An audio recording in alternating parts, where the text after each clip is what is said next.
Welcome to the aggressive life. Being aggressive, can't say it enough, but it's true. It isn't about making sure you get your way. It isn't about putting someone down to elevate yourself. It is about taking advantage of things that are right before you, doing things that God gives you as opportunities, not coasting, being on a growth track. Over the last couple of years, we've had a lot of episodes focused on physical health. Not a lot. We've had some focused on physical health. I've talked with the fitness gurus like Vince Del Monte and Amanda Tress. I actually wrestled with MMA champ Michael Chandler. He is so thankful I went easy on him. He really is. And I did a deep dive with CrossFit mindset coach Jim Hessel. Taking control of your physical health is an aggressive move that's going to pay dividends in your life. And my guest today is kind of in that mode. I've known Michael for quite some time.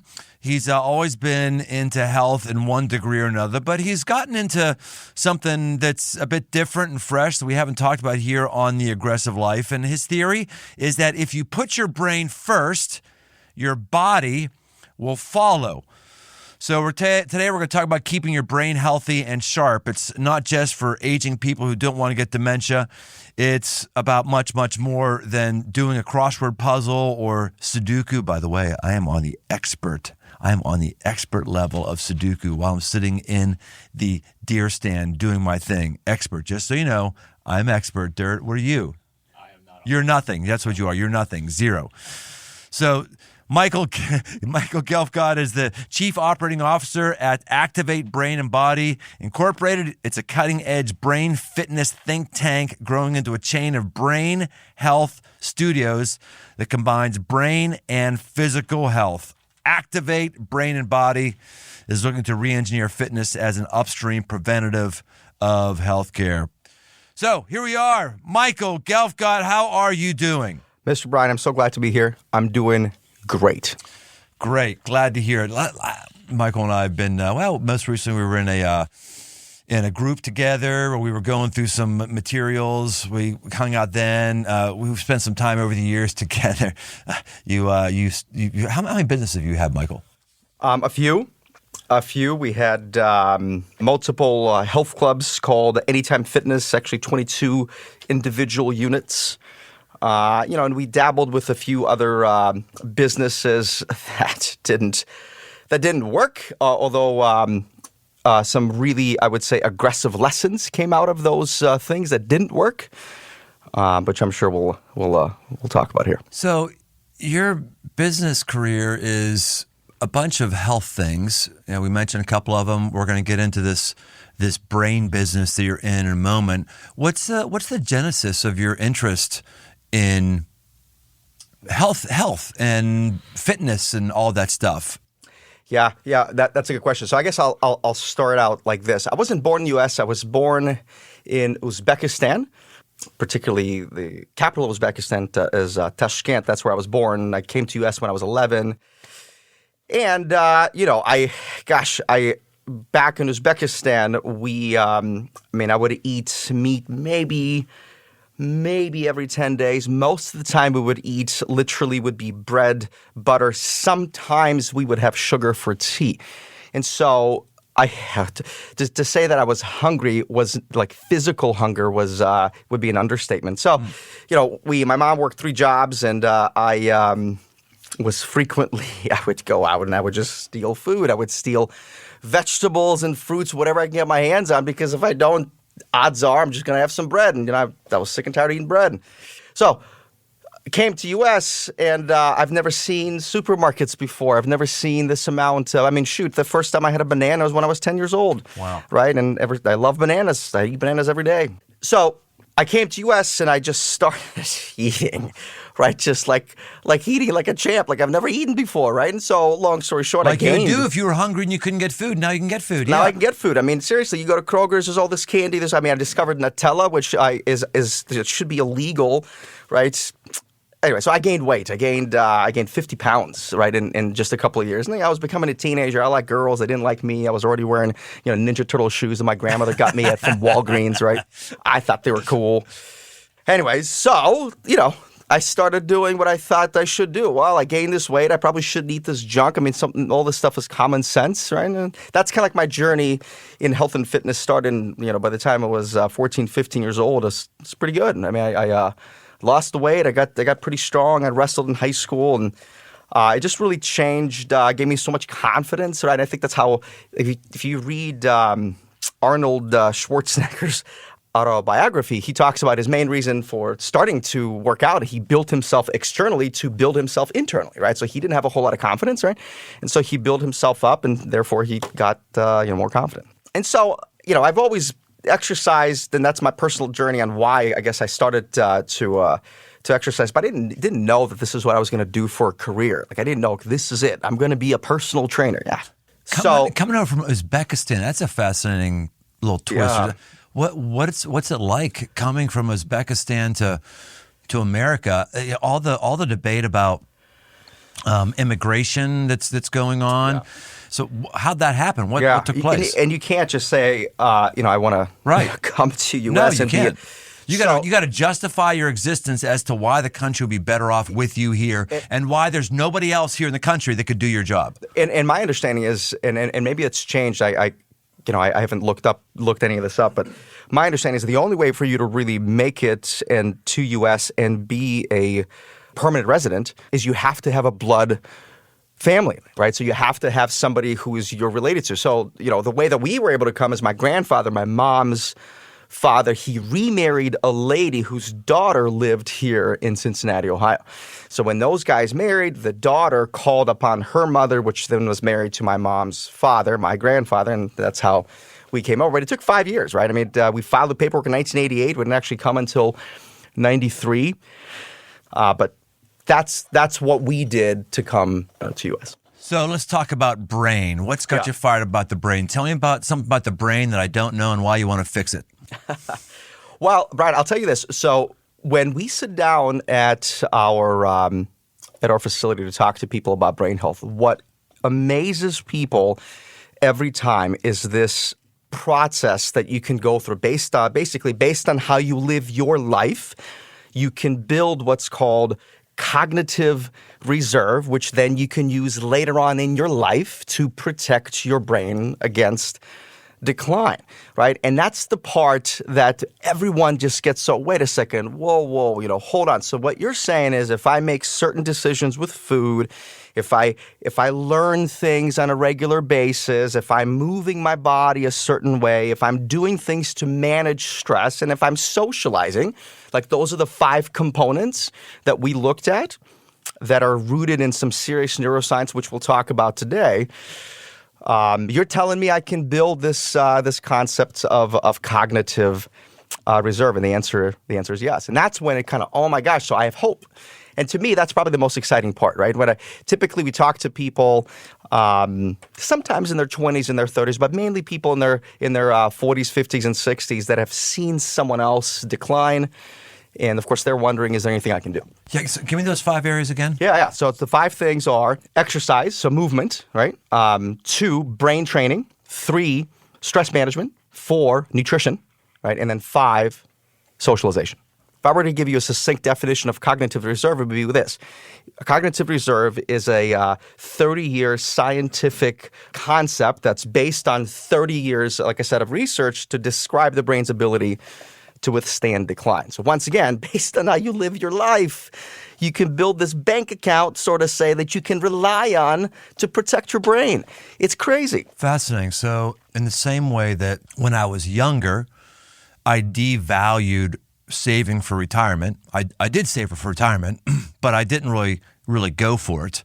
And now that I'm older, sort of wishing I would have gone for it and gotten that compound interest going on a larger sum of money younger.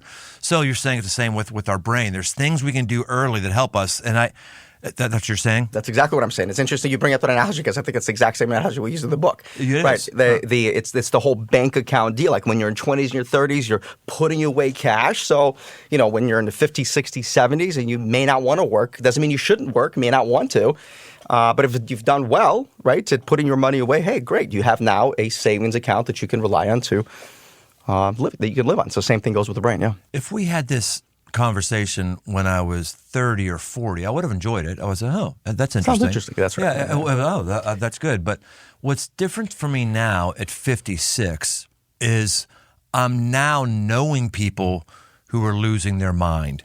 I'm now knowing people personally who, as I see them, I go, I do not want to be that. And I'm seeing people, well, I'll give you one right now. I'll give you one positive. Dick and Sybil Towner. They run a retreat center in Indiana. I think it's called Living Waters. It's fantastic. I hate to tell anybody about it because it's for private retreats, and if too many people go, then I'm not going to be able to get a reservation. but it's really impressive. It's in Indiana. It's a really, really cool place. I've known Dick and Sybil for probably 23, 24 years. I haven't seen them for probably 10 years. I show up at this retreat facility, and they look exactly the way they did the last time I saw them, and they're 80. They're 80. And he looks exactly the same. Dick is out like working the land. We're trying to fix up the barn. Sybil's taking spiritual development counseling sessions. They look the same. They act the same. And they really said something blew me away. They said, yeah, we're doing all 4 quarters. All 4 quarters. They plan on going 100, and they plan on keeping the same pace to 100. And I look at this little checklist. I look at things they've done like, yeah, they're doing these things. And other people I know, which I just can't give names because it'd be too damning, right? Sure. I'm just going like, yeah. So yeah, they don't have close friends. Check. Socialization. Oh yeah, right. They never were in a group study. Yeah, check. Always were stressful. Always found things to be stressed about. Always did. Like just always check. Movement. Like thought it was a big deal to take a walk around the block once a week. No move. Check. I mean, I just see these things, and you're saying that the data, there's scientific data goes for this, not just my anecdotal data. Yeah, for sure. When we talk about cognitive reserve, what we talk about is this study called the Nun study. And I'll just give you a 60-second abbreviated version of the Nun study because it's impressive. So basically, you got 300 plus nuns, and this is to support your anecdotal evidence, right? Nuns. Catholic nuns. Okay. So 300 plus Catholic nuns. So they donated their brains to research. When the nuns were alive, the nuns donated their brains to research. So there were a bunch of nuns that were asked to partake in brain health research, and so some of the nuns donated those brains to research. I'd never considered a nun. Can I donate my brain to science? Would science I think that you probably find the right university to take your brain. But I think it would be interesting. You know, Brian, you do a lot of hunting. You do a lot of so this whole concept of which we'll talk about today, dual tasking exercise. Hunting is probably the most primal thing you can do. One of the best things you can do for the brain because, Brian, you're always moving and thinking. You're moving and you're thinking, right? And as you move, especially the terrain itself isn't flat. It's not a treadmill, right? No, you're constantly calibrating. So you're constantly have to figure out, am I stepping the right way? And most of this stuff, all this stuff really happens automatic, right? And at the same time, and I've never hunted before. I can just imagine what it would be like. You have your rifle, right? You're carrying that. There's load. You were telling me how you were training for that particular trip that you took. But all in all, the best form of physical activity that we all can do, and this is probably the best way to start for anyone, is go hiking. Or better yet, just start walking, right? And then ultimately, as walking gets simpler, go hiking, right? Because that's how you really engage your brain, right? So start walking, start talking and walking at the same time. In fact, I would do better if we were actually walking around and talking right now. And walking is healthier for you than just walking. It engages your brain more. And it's so simple. It's such a basic thing to do, right? But it's very natural to do, right? And so once that gets pretty simple, then you can progressively increase the difficulty of your ability to toggle back and forth between the cognitive and the physical task. So hunting, for example, would be a prime example. Let's go back to the nun study for a second. So anyways, there's a bunch of these nuns that were asked to partake in brain health research. Basically what neurologists and wanted to see is, can living a certain way, can it be preventative in terms of cognitive decline in the future? That's what they wanted to show, right? About 90% of the nuns that participated in the study, they donated their brains to research, what happened to be about 300 or so nuns. this is the crazy part. When these neurosurgeons, when they looked at the cross-section of these nuns' brains, some of the nuns had presence of tangles and plaques, which are classic signs of Alzheimer's, dementia, right? When they looked at the data they had on these nuns when the nuns were alive, so when the nuns were alive, on a monthly basis, they were going through some neuropsychological testing. They were, once again, these neurologists were looking for presence of any sort of dementia, particularly Alzheimer's. They looked at the way that these nuns lived their life. So if they had all this data when they were alive, they looked at some of these nuns' brains when they've passed away, right? And these brains were riddled with tangles and plaques. But some of these nuns, when they looked at the way that they lived their life, showed absolutely zero symptoms, zero signs of any form of dementia. And that's the part where like, what? How is that even possible, right? And so the only explanation back then, which this was done, I think, in the 90s, it's got to be based on the way that these nuns lived their life. In fact, they talk about a specific nun, Sister Bernadette. She was teaching into her 90s. That woman was sharp as a tack. But when they looked at the cross-section of her brain, it was filled with tangles and plaques. In all cases, she should have been very, very demented when she was alive. But she wasn't, right? And the only explanation, and this is really the crux of our entire system at Activate, is that it had to be based on the way that she lived her life. So they looked at 5 different components of these nuns. Particularly, they looked at, were they moving? Were they exercising, right? Did they live an active lifestyle? What were they eating? How were they managing stress? Were they socializing, right? Were they learning? Were they constantly putting their brains in an environment that was different, that was unique, or in general, just were they learning, right?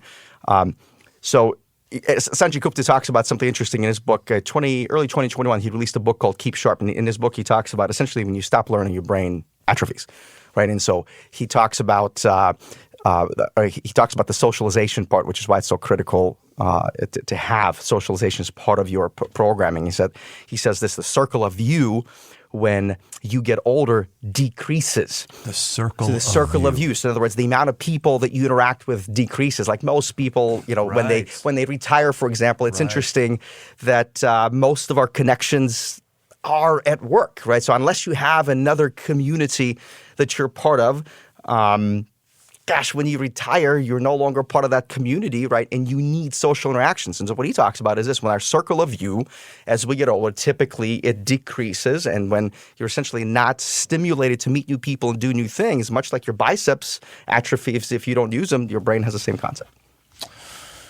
That's haunting, actually, because the older you get, which I even hate saying this, because one of the things you've learned is that we should even stop thinking about age. That's right. So even before I finish my thought, which I probably shouldn't, why is that? Why should we stop thinking about our age? I mean, in the book, we cite some interesting research. So particularly, and we can talk about this. Caleb brought this. Caleb. Dirt. You mean? Dirt. That's dirt. Dirk. I got you. No, dirt. Dirt. Can you look at that What man? is this? He's dirty. Look at him. Dirt. When's the last time you washed those shoes? Oh, no, I don't know. Never. He's dirt. He is dirt. It's not funny. It's descriptive. It's descriptive. That's right. It's very specific, Brian. I would agree. But this whole concept of not labeling yourself because you live up to your expectations, so to say, right? So yes, there's all sorts of research that talks about. I have all these studies in my head. It's like, which one do I want to talk about? So we've been talking about this one. This one's cool. 1975, there were actually in Ohio, there's 300 men, 300 women were asked, hey, what is your view of aging? They just asked them all sorts of questions, right? And these people were 50 and up, so to say. 23 years later, they went back and they looked to see of those people that had a positive versus a negative description of aging, how many of them were still alive. And those people that gave a positive description of aging were alive an extra 7+ years than those people that gave a negative description, right? That's interesting, right? And so the point is, yes, if you have a negative view of aging, generally, you're probably not the most positive person to begin with, and over time, it could take big control. I am bumping into more and more dudes who are doing whatever you want to call it: testosterone replacement therapy, hormone replacement therapy, steroids. Not to be Arnold Schwarzenegger, but to stave off the effects of time and yada yada yada yada.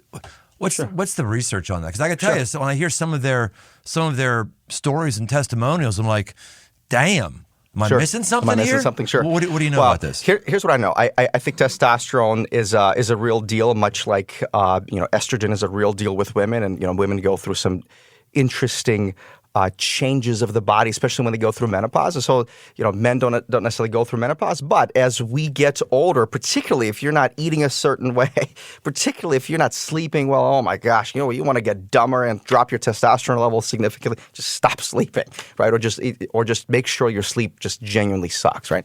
And strength training, particularly, moderate to heavier strength. Like if you're not doing certain things, your testosterone levels drop. So listen, if your testosterone levels are low, it's depressive.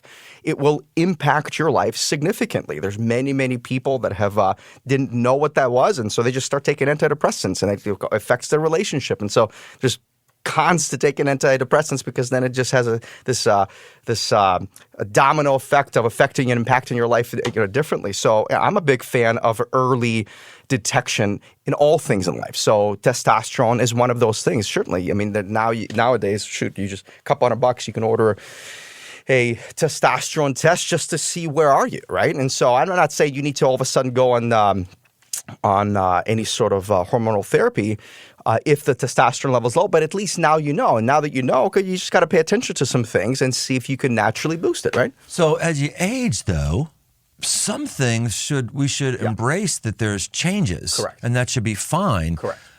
Is there any data that you're aware of that says, hey, look, trying to turn back the clock and have testosterone levels when you're 25, that's just not healthy. That's going to create other problems. Are you aware of anything like that? No, I'm not. But I get what you don't necessarily need testosterone levels of a 20-year-old, right? No, I want less than I had 25. That's right. And in many ways, it makes you wiser, right? There's some annoying things of the testosterone level of 25. 100%. It was just you and I would give you some of those examples, but it's like seriously, I can appreciate it. Sure, I get it. No, I think you're right. You don't necessarily need, but at the same time, it can't be at the bottom of the barrel, sort of say. Like you want to be somewhere in the middle. You don't need high significant levels of testosterone unless you have a different goal in mind. But if we're truly talking about lifespan and health span, it's nice to stay somewhere in the middle. By the way, I mean, there are things you could do naturally to promote it. But once again, I'm a big fan of early detection. So just get a basic blood test, see where you are, right? And then, take it from there. Yeah. All right. Let's get back to the brain. Let's get back. Although, there's the correlation is, shoot, man, your test levels are low, man, you're going to be depressed, right? You're not going to want to go exercise. You're going to be demotivated. You're not going to stay organized, right? And all of that certainly impacts your brain and therefore your life. But let's go back to specifically what is it that we're Yeah, well, it is I've always put this in the camp of narcissism, the desire to do that and just look utterly jacked. I have zero desire to look more jacked than I am right now, I might say. I have no... You look great, bro. I have no... Thank you very much. I have no interest in that, but like the benefits I hear from people about like clarity of thinking, which is why I thought of this. Right. Like I hear people talk about clarity of thinking, and I don't feel like I'm looking through a screen anymore at 2 or 3 o'clock in the afternoon and that kind of stuff. I thought for you and the brain stuff, it was right in line. Let's get back to brain stuff. Let's talk about clarity and fogginess, because I would say out of all the people, there are two types of people that genuinely this would be something interesting. Like if you're 20, unless you've seen somebody decline, you're not going to be interested in this. 20, 30-year-old, it's just the mentality is different, right? But unless you've seen somebody decline and you're saying, gosh, are there things that I can do so I don't have to end up like my mom or my grandmother, right? So that's one bucket of people. And the other bucket of people are people that are interested in staying more focused, being more sharp, being more clear, being more succinct, especially when they are under stressful environments, whether it be in the meeting. So a lot of the people that come into our study, they're still work, right? I mean, these people, they have full-time jobs, right? And so their main objective is one of the main objectives is to stay focused, to stay level-headed, and to stay. And so, if I can exercise in a way that makes my brain better focused, sign me up, because I'm going to work out anyway. So why not do it in a way that's really beneficial to the brain? So this is good. Let's spend the rest of our time on this kind of stuff, Michael, because this is called the aggressive life, not the philosophical life. That's right. We could all sit around and philosophize about, the people who are aging and aging is awful or that's not awful or this and that. This is about noticing something and I want to have that thing. So I want to have a brain that's malleable, that's active, that's operating neuroplasticity, that's forming new neural connections, synaptic connections, that's keeping me vibrant. What do I do? Sure. What are those who are aggressive? What are we going to start doing next week? Sure. So I had a buddy of mine actually just asked that similar question. We were on the phone last week, and he says, "Mike, I worked out my whole life. You know me, and I do know him. He's in great shape." And he says, "So knowing what you know now, how should I alter what I'm doing if I'm already working out, or if I'm not working out, what can I start doing?" So I would say to you this: the thing that's really rooted in research to really benefit the brain. Now I'm going to start off real basic, real broad. Any movement is beneficial to the brain because it pumps blood flow to the brain, right? Blood flow to the brain is critical for a process that's called neurogenesis, which is essentially the creating or the birthing of new brain cells. Your brain isn't plastic or isn't static. You can build new brain cells. Movement is how you prime your brain to build new brain cells. Now, there's been some really significant research that's done in how to exercise in a way that resembles thinking and moving at the same time. Here's the deal with thinking and moving. It's called dual task exercising. As it turns out, the older we get, the more of our ability to toggle back and forth between a physical and a cognitive thing decreases. So a perfect example is, say, driving. So, Brian, when you and I are driving, we're making a left-hand turn, you and I have to look what's going on the right-hand side, figure out what the deal is. Is it safe or is it not to press the gas pedal, or should I press the brake pedal? All of this is happening simultaneously. Our entire life is lived in this dual tasking environment. Now that I know this, for the life of me, I don't understand why we try to separate the brain from the body when we exercise, because it's just not the way that this body is put together. It's not the way that we're supposed to be exercising or moving on a day-to-day basis. We're always engaging the mind and the brain. Anyway, so what we do is precisely that, right? So we engage you in novel activity, Brian, something that you're not good at, which is the trick to getting your current brain cells to bind together. It's like, in other words, when you're exercising, your heart rate is up, you're building new brain cells. I have to introduce you to something you're not very good at, something that you're trying to get or improve in. There has to be this learning component, right? So because of that, because if you're constantly learning, you're constantly aware of what you're doing. So it's very functional, very sports-like, but appropriate to your physical ability, right? So, and then we introduce different games in the middle and towards the end at the beginning of the workout that you can play while you're doing this functional workout. So you'll do something functional with kettlebells, TRX, dumbbells, whatever the case is, right? And then, which is, by the way, it's in and of itself is very cognitively engaging because you always have to think about where you are in space. You could be doing things on single leg, single arm, right, type of deal. And then after every 90 seconds or so, we put you through a brain game or a game that challenges your memory, maybe reaction time, processing speed. And that's how, in a nutshell, the whole process of physical and cognitive is working together. Here's the deal. If you can improve your ability to toggle back and forth between the physical and the cognitive, the more efficient you are, the research says that's when your memory, potential memory, reaction time, processing speed, your ability to focus and stay and keep attention can be enhanced. Right? And I'll give you the most basic example. Brian, if you were to stand up right now, for example, and march in place and just count backwards by 7. Right? So you're marching in place, you can't think about anything else other than marching and subtracting. Right? So the more efficient you get in toggling back and forth, of course, you'll get pretty good at it. And then we need to increase progress you to make the exercises more challenging. And the better you get at that, right, the more effective you're going to be in terms of memory, processing speed, the whole 9 yards. Interesting. That's how it works. And that's part of the reason, like you mentioned you're an expert level of Sudoku. Expert means you're getting pretty good, aren't you? I am getting good. Yeah. And so part of the reason you're getting pretty good is because there's a pattern, and you're so smart and you figured it out. No, it's because I figured out how to play the game. That's a pattern, right? You figured out how to play the game. So that's probably one of the biggest challenges. Although on one hand, they're wonderful. Sudoku puzzles, crossword, they're great. And don't stop doing them, especially if you enjoy them, right? Ultimately, once you figure out the pattern, it's no longer novel to the brain, right? So when it's no longer novel, you're no longer really getting your brain cells to wire together, right? The other part, of course, the Sudoku puzzles are missing is the physical component, right? So that's the beauty. Like when I get your heart rate up, right, and I'm able to promote more brain cells being built while you move, and I make you think in a novel way, that's the type of stuff over time that gets you to bind your brain cells together.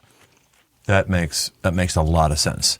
And that's the part that most people are just not aware. Like some people say, are there things I can do to potentially slow down cognitive decline, or potentially as it relates to exercise? You bet your butt. But it's not just basic exercise, because you can do that on your own. No, we'll put you in a dual tasking environment every single time. Right, which that's the only thing that has any sort of teeth long term to have some significant cognitive benefits. Only thing that has teeth. So the other thing is just slow down your degradation, like your stress management. Let me define that. So when you're in a dual tasking setting is what really promotes your ability to pay attention better, stay more focused, and really potentially work on your memory. Boy, if there's a link, which you say there is from the research, if there's a link between stress and dementia and Alzheimer's and just losing your freaking mind, that's going to be a runaway market to make money here in the next couple decades, because America's never been more stressed out than we are right now. We've never had more anxiety or more stress than we have right now. I'm not even talking about days of COVID. This has been happening for a while. We are utterly ridiculously stressed. That's scary to think. I just thought stress was something that you got to get under control so you can enjoy your day and not have an ulcer. But if you're saying it's one of the indicators for losing your mind in the future, man, it's going to be dawn of the dead. Yeah. Well, that's interesting, Brian. Let's talk about stress. So let's talk about the positive aspects of stress. Stress isn't bad. You know that, right? Stress, if you weren't, amounts, yeah. That's right. In fact, if your adrenaline didn't rise when there is a Mack truck coming at you, you're done. So stress is there to protect us in case of emergencies, right, or stressful situations. So what causes it, right? So it's terrible foods, right, cause your system, particularly your gut, to inflame because your body doesn't digest foods very well. And so for me, right, so bananas, which is a healthy food, but the problem is if I eat too many of them, I get bloated, right? And so bloatedness is a form of inflammation, right? So that, toxic relationships are, as you know, 10 times better than I do, are extremely stressful, right? Not dealing with them properly. First of all, not having a way out to properly deal with stress, which we'll talk about, is stressful on its own. So you take a look at the environment that most of us are in, that chronic stress, the biggest thing that it does is causes inflammation. And inflammation is what kills brain cells. Oh, okay. Right. That makes sense. So the trick is, what can I do to deflame my system? And if I were to start, it would be sleep. And then that's the connection between, right, sleep and cognitive decline. So you have what's called this glymphatic system, which essentially is like the liver to your brain, if you want to take a look at. And when you get into deep sleep, your brain essentially has the ability to detox itself. The problem is if you don't get into that deep sleep and you're constantly not getting quality of sleep or not enough sleep, then you build up these amyloid proteins, that's the link to Alzheimer's. You build up these beta amyloid proteins, which are very toxic to the brain, which the link is Alzheimer's, right? Of course, we see how all this stuff is linked together. When you're under stress, you can't sleep.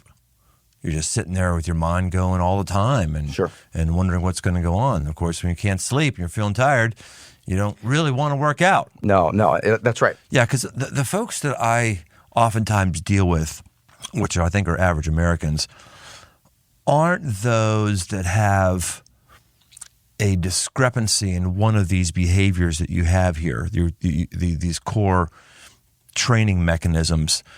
The wheels are off of everything. Yeah. And so how do you start? Sure. How do you start the momentum going forward? That's That's a really, really tough one. And I think, something to keep in mind, or complexity is the enemy of execution. So when you tell me how do you start, I think most of us, when we try to start, we overcomplicate the situation. So therefore, we don't start, right? And so the most important thing, and what of course we're big fans of at Activate is just start. We simplified the whole process. It doesn't matter where you start, but just start. So the question is, where do you feel most comfortable in starting, right? And so you pick that area, right? And so as you know, progress is critical, right? So tracking change is critical, right? And so part of our system, we track change every 8 weeks. We had gather 20 plus different data points on our clients. And so as long as someone is seeing and we're seeing the progress, even if they're moving like a turtle speed, but they're still moving, right? That's how you start. You don't have to start on everything. You don't have to all of a sudden start eating a certain way, getting 8 hours of sleep, drinking, a bunch of water. It's too much. That alone can be stressful. It is right? true. But if you pick one, what out of all the things you could do, which one can you do that would cause the least amount of change to your schedule and your daily routine? Whatever that is, let's just start there. And the key is, can we create momentum, right? So can we start moving towards ultimately the objectives that you have, right? Yeah, I'm mentoring a guy right now in business, and he's identified physical capital as the one thing he wants to really increase. And so he's going after it. And our last interaction was like, you might just want to think about doing one of these things and trying to get some momentum. It's kind of hard to say, I'm not going to eat pizza, and I have a personal trainer, and I bought all this new equipment, and he's got like 5 big deals when he's been really sedentary, which is, I love the gusto, the go, but the problem is you got 5 things now on your to-do list when you haven't done one of those. It could just be overwhelming. That's right. Whereas if you just say, I'm going to do 2 push-ups every time I take a pee. That's exactly it. And That's then, exactly hey, shoot, 2, let's do 5. And I'm going to start looking at my diet a little bit here. And I think this whole that quote, right? Complexity is the enemy of execution. I think if you take a look at any aspects of your life, if there isn't forward progress in whatever area of life it may be, it's because one of the reasons is you're making things more than what they actually are, which, by the way, is definition of stress, in my opinion, right? Is making things greater and bigger than what they ought to be, right? And so you get stressed, you get anxious, and so therefore you eliminate that part of your life. You don't even go and move towards it, which in actuality you probably should, but the reason you don't is because it's too complicated. So you started Activate Brain and Body, which is these facilities and these actions that you've been talking about. I'm wondering, you had a story coming from Uzbekistan that motivated you to get into physical fitness. Was there somebody you knew or something around the brain that kind of motivated you to get in this, or was this something that you just saw as a market opportunity? Gosh, I wish I was that smart. 2015, 2016, when we still had our locations, our clubs, our Anytime Fitness clubs, we were really good in helping people lose weight when we had our Anytime Fitness clubs. So if you had 10 plus pounds to lose, we are your go-to people, right? Not only could we help you lose it, but we could also help you maintain it, which, by the way, those are 2 different set of skills. Step 1, accomplishing the weight loss. Step 2 is now you got to keep the weight off. A completely different set of skills. Anyways. But we noticed in some of our small markets in Ohio and Indiana that there were other options for people to exercise. So specializing in weight loss wasn't enough. So we wanted to specialize in something different. So particularly, we want to specialize in working with folks that are 50 and up. So we found the Functional Aging Institute. Turns out that they have their headquarters was in West Lafayette, Indiana, which is only a couple hours away. So we went over there, visited their program, fell in love. It was wonderful. Anyways, we adopted their program. And here, speeding up to about 2018, June of 2018, we sold. But prior to selling our clubs, we did really well with this program for 50 and up, right? And so the guys that created the program, the Functional Aging Institute guys, they invited us in 2019 to speak at a conference. And it's at that conference, my business partner and I were speaking on a particular topic related to their program. We met a gentleman by the name of Martin. It was always his idea to open up this brain and body type of a center. But he's a marketing guy. He didn't have any operational expertise. Right. And so I understand the body. I understood the heart. This whole brain thing was really weird. And so he starts talking about all this research. I'm like, whatever. To show me, can you give me a book? Can you give me some research? Anyway, so he gave me a few books and I couldn't put them down. Like, this is amazing. This is really, really, really cool. At that point, we still had a few clubs. And I said, Martin, let's do this. Listen, we got, over 100 clients at one of our locations. So let's put some of this stuff to you. We got these 5 domains, right, that we want to potentially have a completely separate business. Anyways, we did, and in 16 weeks, we were able to show some significant improvement, Brian, in reaction time, in processing speed, and executive function, which are things like decision-making, things like self-control, things like critical thinking skills, right? Making accurate decisions when you need to effectively and accurately, right? So that was the connection with the brain. And so I was just floored with some of the outcomes we were able to produce. We're working with Miami University now to further validate our own data. And I was like, man, we can't continue to do this inside of an Anytime Fitness because it's just the wrong environment. So that's when we said we need its own separate building. So that's a pretty aggressive move right there. You're doing a whole new business on a whole new concept that no one's has anyone ever tried this before? Not to our knowledge where they put the brain first. I mean, everyone you talk to, come on, you know how many personal trainers or physical fitness places you know. Everybody puts the heart and the body first, which is fine. That's really the focus, I would say, for the fitness business. But you're right. Nobody really puts the brain first. So, yeah, it's very interesting. I mean, we have to talk about the whole thing. I mean, our facility is going to open up, shortly, hopefully the first quarter of 2022. So meanwhile, we have clients, of course, getting started. So it's interesting to talk about a topic that people are getting started on, right? But the facility itself isn't necessarily there just yet. And what's the facility going to be called? Or these facilities, they're going to be called Activate Brain and Body? You got it. Oh, yeah, you got that's it. cool. Yeah. Let's go back to something you said earlier, because I just want to hit some more things that I said I want to dig into more. You said that if we think about our age, that's a bad thing. I find myself thinking about my age at 56 more than I did at 36. In fact, I state my age more often now than I ever have before. You're saying that's bad? So it's not that we shouldn't talk about the age. It's more so, remember, if you take a look at the study, it was done in 1975. Is what is your outlook on age? And so really, when I think about that, I think of what is the outlook on your biological age? Do you feel like you have any control over how well you can age? And if the answer is yes, then you're fine, right? But if you label yourself I am old, then you're going to start behaving like it, right? I'm old, so therefore I can't hunt anymore. It's like this thing. I'm old, so therefore I can't ride my motorcycle anymore. Yeah. I'm old, so therefore I can't have new dreams. I have this thing that I say, and my close friends, although they understand it, they still make fun of me. Like, here's what I say. Like if I get sick, for example, right? I say I'm not sick. I'm not weak, therefore I'm not sick, right? Like that's the mentality. Like so my mentality is if I'm sick, then take a look at somebody who's sick. They look like they're weak. I'm not weak, therefore I'm not sick. Right now, does it work? I'd like to think that it does, right? But I don't put on my jammies and I start taking my hot tea, right? And start warm milk, assume this your sickly position. That's or Centrum, right. whatever and it is. And I think that's what's important to talk about, right? So when you like, as people get old, it's like things change about them, right? They start assuming this old posture, these old thoughts, and just because that's what old is all about. I was talking to my 8-year-old, and she's telling me, "But Daddy, I want to live till I'm 100." I'm like, "Emila, that's wonderful." She says, "When I'm 100, I'm gonna have a cane." And I said, "No, you won't.